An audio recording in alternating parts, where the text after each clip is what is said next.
अस्सलाम वालेकुम फ्रेंड्स, उम्मीद है आप सब खैरियत से होंगे। मैं भी बिल्कुल ठीक हूँ। आज मैं आपके साथ बहुत ही मज़ेदार रेसिपी शेयर करने वाली हूँ शवरमा पॉकेट की। तो चैनल को जल्दी से सब्सक्राइब कर दें, वीडियो को लाइक ज़रूर करें। चलिए स्टार्ट करते हैं। एक पैन में 1 टेबलस्पून ऑयल लें, उसमें 300 ग्राम बोनलेस चिकन लें, 1 टेबलस्पून लहसुन अदरक का पेस्ट डालें, 1 टेबलस्पून टिक्का मसाला डालें, 2 टेबलस्पून दही डाल के अच्छी तरह से कुक कर लें, इसका पानी खुश्क हो जाए, बिल्कुल ऐसे। अब हम शवरमा ब्रेड का पैकेट लेंगे, इसमें 4 पीसेस होते हैं। मैंने 2 पैकेट लिए थे तो मेरे 8 शवरमा पॉकेट्स रेडी हो गए थे। तो ये मैंने तवे पे हल्का सा सेक लिया है, इसको अच्छी तरह से प्रेस करके कि इसके अंदर जो एयर थी वो ख़त्म हो जाए। तो जब हम फोल्ड करेंगे तो ये बिल्कुल टूटेंगे नहीं। तो हम इसी तरह अपनी सारी ब्रेड को अच्छी तरह से सेक लेंगे।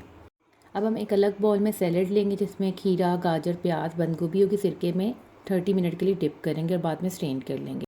अब हम असेंबलिंग कर लेते हैं। मैंने शवरमा ब्रेड के ऊपर स्पाइसी मायो लगाई है।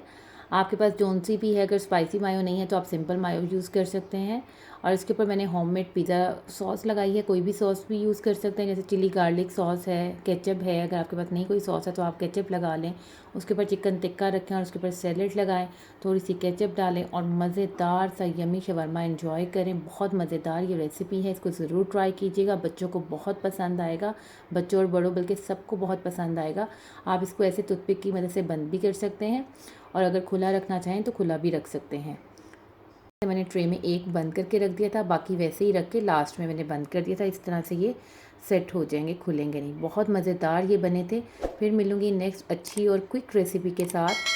तो ज़रूर मेरे चैनल को सब्सक्राइब करें, वीडियो को लाइक करें। Thanks for watching. अल्लाह हाफिज़।